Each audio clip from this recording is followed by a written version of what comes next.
Hello, this is Ray Main here again with today's Bible reading. Today we're going to be reading in the book of 1 Peter, chapter 4.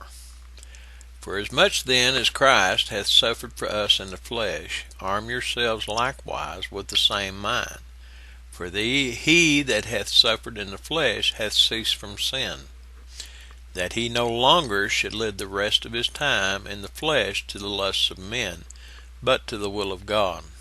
For the time past of our life may suffice us to have wrought the will of the Gentiles, when we walked in lasciviousness, lusts, excess of wine, revellings, banquetings, and abominable idolatries, wherein they think it strange that you run not with them to the same excess of right, speaking evil of you. Who shall give account to him that is ready to judge the quick and the dead?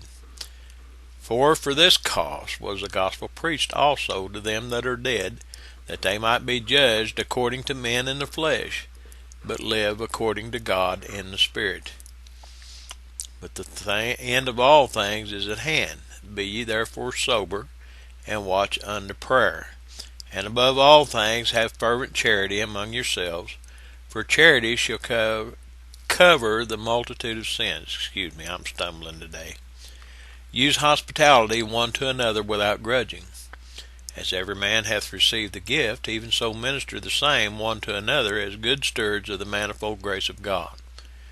If any man speak, let him speak as the oracles of God. If any man minister, let him do it as of the ability which God giveth, that God in all things may be glorified through Jesus Christ, to whom be praise and dominion for ever and ever. Amen. Beloved, think it not strange concerning the fiery trial which is to try you, as though some strange thing happened unto you. But rejoice, inasmuch as ye are partakers of Christ's sufferings, that when his glory shall be revealed, ye may be glad also with exceeding joy. If ye be reproached for the name of Christ, happy are ye, for the Spirit of glory and of God resteth upon you. On their part he's evil spoken of, but on your part he's glorified. But let none of you suffer as a murderer, or as a thief, or as an evildoer, or as a busybody in other men's matters. Yet if any man suffer as a Christian, let him not be ashamed, but let him glorify God on this behalf. For the time is come that judgment must begin at the house of God. And if it first begin at us, what shall the end be of them that obey not the gospel of God? And if the righteous scarcely be saved, where shall the ungodly and the sinner appear? Wherefore let them that suffer according to the will of God commit the keeping of their souls to him in well-doing, as unto a faithful Creator. Couple of things. For the time is come that judgment must begin at the house of God, and if it first begin at us, what shall the end be of them that obey not the gospel of God? And if the righteous scarcely be saved, where shall the ungodly and the sinner appear? Folks, everybody don't get this chance. If God's having mercy on you, if God has allowed you to find this work as poor as it is, you need to consider. You need to consider that the Lord is talking to you. You need to consider that the Lord is giving you a chance in order to serve him. One more thing. Where is it? 6th verse.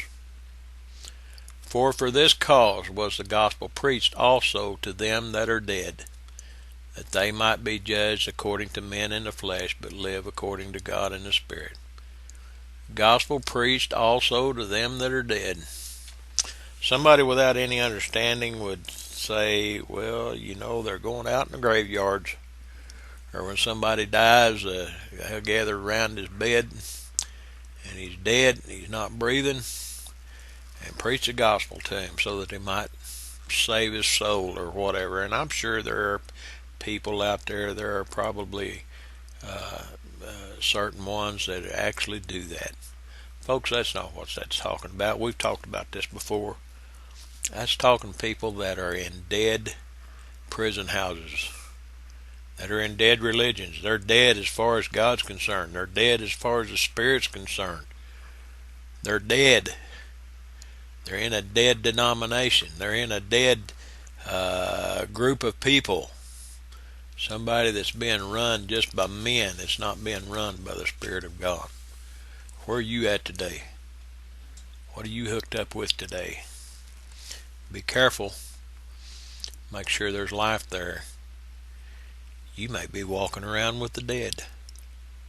Something to consider. I hope you have a blessed day.